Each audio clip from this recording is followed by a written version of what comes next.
ओम श्री साईनाथाय नमः। Good morning, Sai morning. आइए शुरू करते हैं आज के नए दिन को।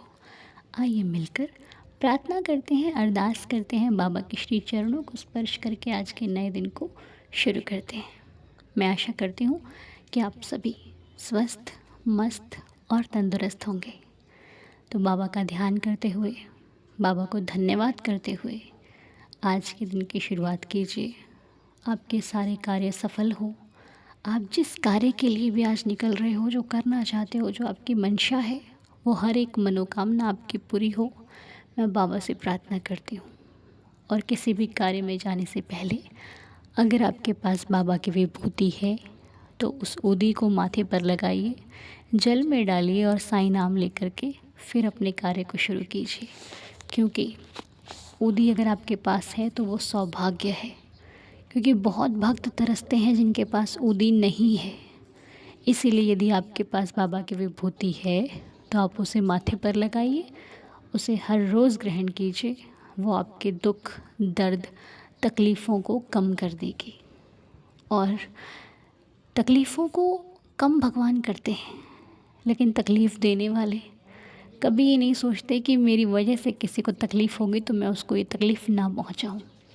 क्योंकि इस संसार में जो देने वाला होता है ना, उसको हमेशा कम ही लगता है कि मैंने कम दिया है। जिस व्यक्ति को किसी को सुख देने की आदत होती है, वो सोचता है मैंने किया ही क्या है, मुझे इसके लिए और सेवा करनी चाहिए, मुझे और अच्छा करना चाहिए था। उसे सुख भी दिया हुआ कम लगता है। वो कहेगा नहीं नहीं, मैंने तो कुछ नहीं किया।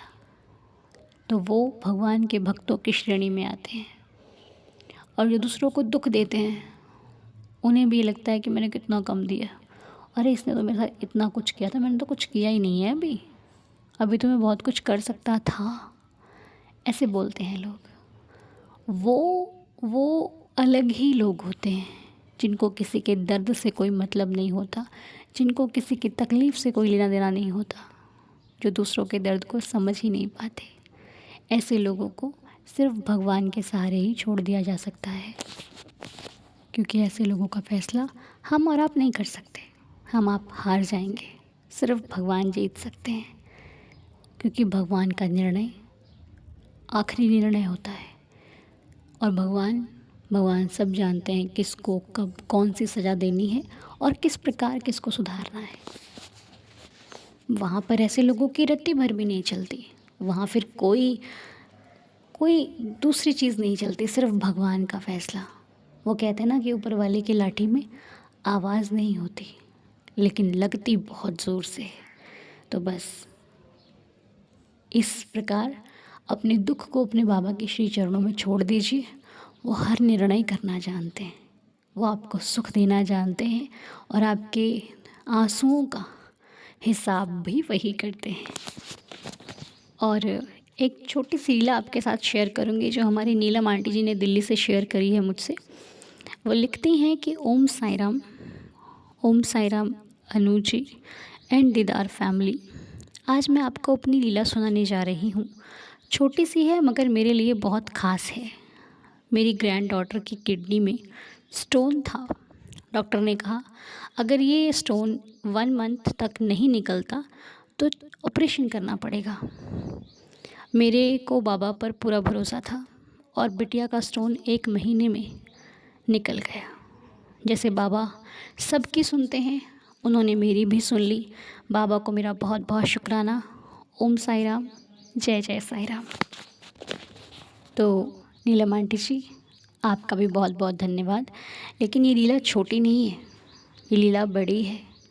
क्योंकि जिसमें एक भक्त का भाव जुड़ा हुआ होता है।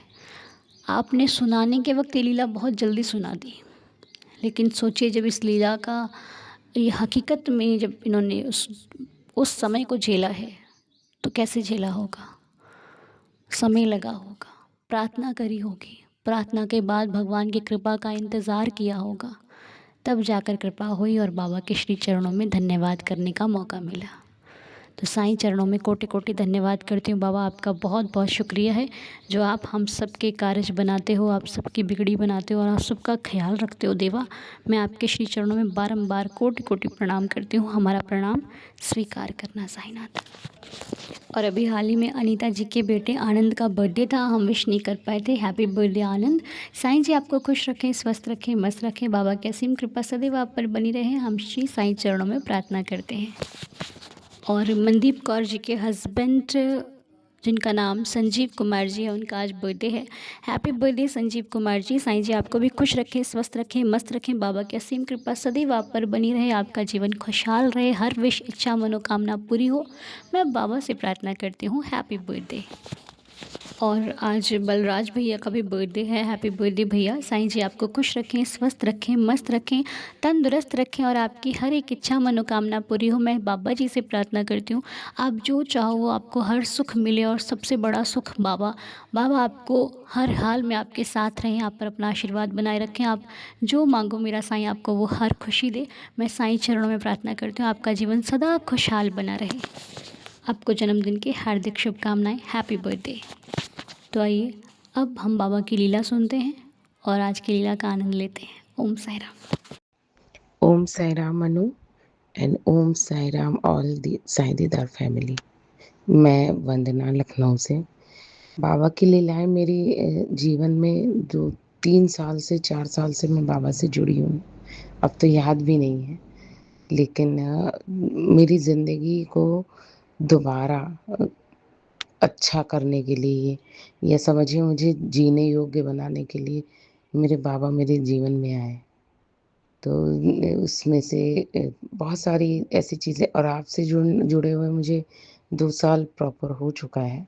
और जितना मैं जब आपसे जुड़ी उतना ही मैं बाबा से जुड़ती चली गई।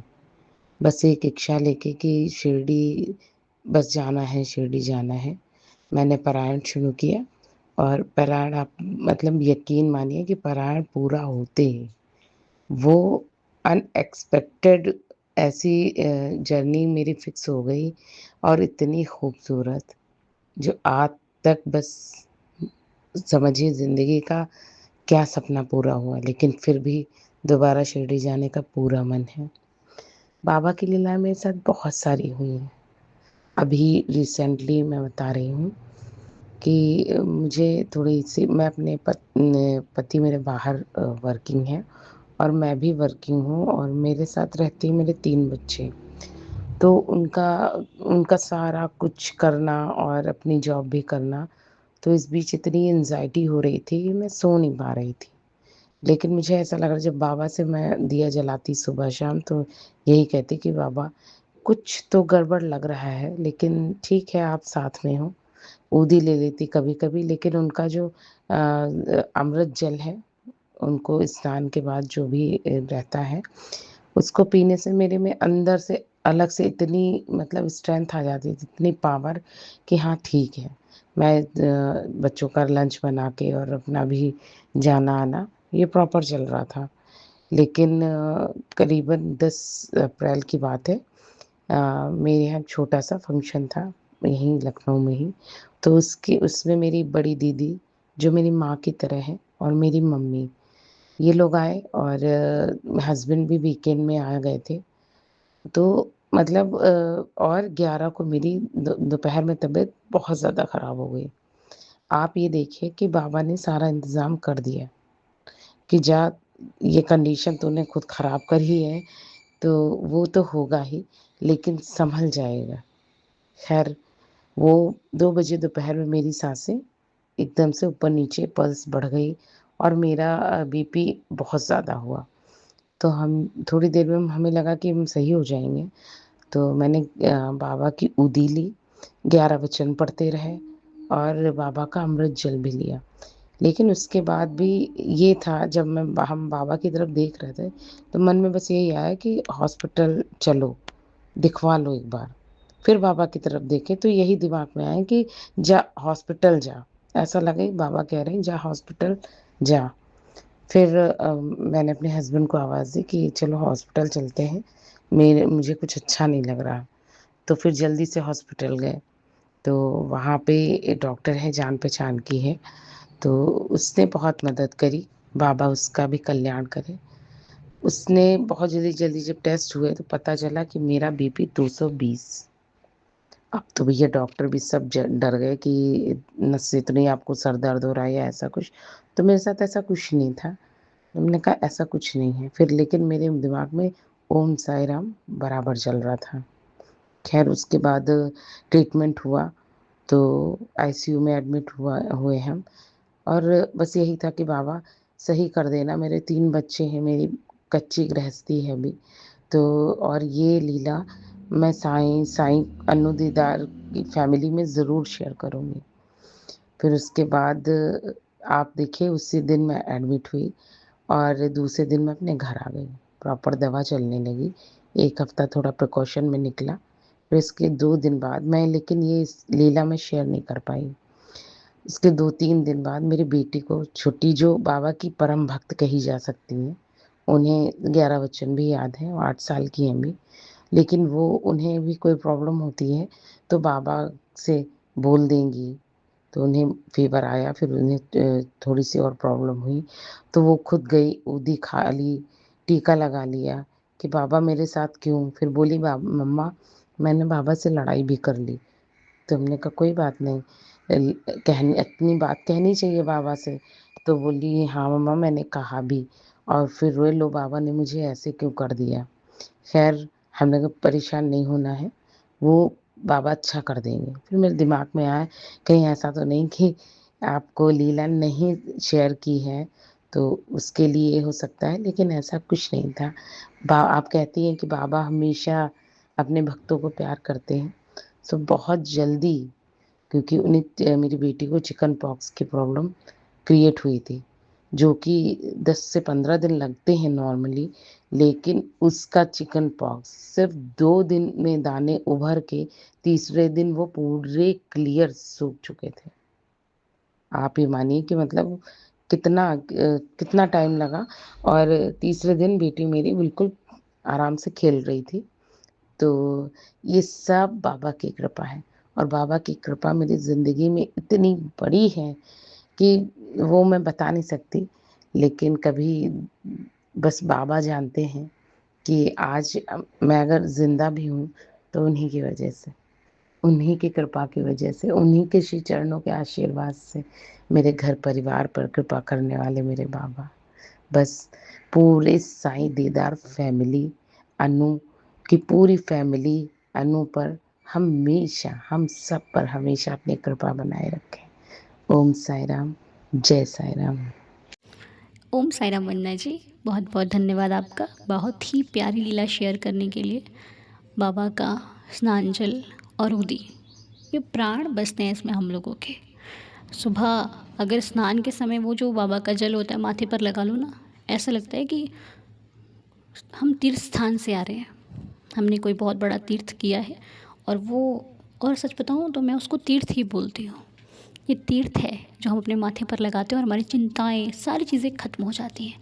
देखिए संसार है, यहाँ पर मुश्किलें कभी ख़त्म होने वाली नहीं है, लेकिन छोटे छोटे कार्य अगर हम भगवान के लिए करते हैं तो हमारा मन सुकून से भर जाता है।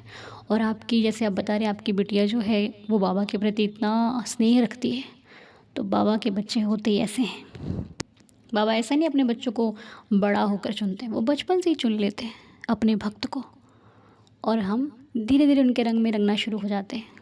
और जिसकी माता इतनी भाव भरी हो, जिसकी माता इतनी लगन रखती हो भगवान के प्रति, उसके बच्चे तो होनहार होते ही हैं ना।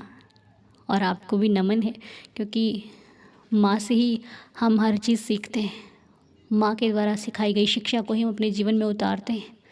कहते हैं ना लोग कि जब हम कोई गलत कार्य करते हैं, अरे आपकी मम्मी ने सिखाया नहीं, है ना, तो हमको सिखाया है हमारी माता ने, तो वही हम अपने जीवन में उतार रहे हैं। शिक्षाएं बतानी नहीं पड़ती, वो दिखाई दे जाती हैं। किसी के क्या व्यवहार से वो इंसान उसको नोटिस कर लेता है। तो बहुत बहुत धन्यवाद है आपका, बहुत ही सुंदर लीला आपने शेयर करी। और जिनके पास भी उदी नहीं है, अगर आप बाबा को स्नान कराते हैं तो वो स्नान जल आप ले सकते हैं, ठीक है। उसके एक वीडियो हम व्लॉग चैनल पे शेयर करेंगे वेरी सून, तो वहाँ पर आप देखिएगा, ठीक है। तो चलिए आइए 11 वचन पढ़कर बाबा का आशीर्वाद प्राप्त करें। ओम साई राम। जो शिरडी में आएगा आपद दूर भगाएगा, चढ़े समाधि की सीढ़ी पर, पैर तले दुख की पीढ़ी पर, त्याग शरीर चला जाऊंगा, भक्त हेतु दौड़ा आऊंगा। मन में रखना दृढ़ विश्वास, करे समाधि पूरी आस, मुझे सदा जीवित ही जानो, अनुभव करो सत्य पहचानो। मेरी शरणा खाली जाए, हो तो कोई मुझे बताए, जैसा भाव रहा जिस जन का, वैसा रूप हुआ मेरे मन का। भार तुम्हारा मुझ पर होगा, वचन न मेरा झूठा होगा। आ सहायता लो भरपूर, जो मांगा वो नहीं है दूर। मुझ में लीन वचन मन काया, उसका ऋण ना कभी चुकाया। धन्य धन्य वह भक्त अनन्य, मेरी शरण तज जिसे न अन्य। अनंत कोटि ब्रह्मांड नायक, राजाधिराज योगीराज परब्रह्म, श्री सच्चिदानंद सद्गुरु साईनाथ महाराज की जय। बाबा के श्री चरणों में कोटि कोटि प्रणाम करते हुए आज की प्रार्थना को संपूर्ण करते हैं। और बाबा के श्री साईं सचरित्र का हमने कल 6th चैप्टर पढ़ा था, आज हम 7th चैप्टर पढ़ेंगे, अध्याय 7 मिलकर के श्री साईं चरणों में। ठीक है जी। साईं आप सबको खुश रखें, स्वस्थ रखें, मेरी प्रार्थना है। आज का दिन आप सभी के लिए शुभ और मंगलमय हो। इसी प्रार्थना के साथ प्रार्थना को संपूर्ण करते हैं। ओम साई राम, जय जय साई राम।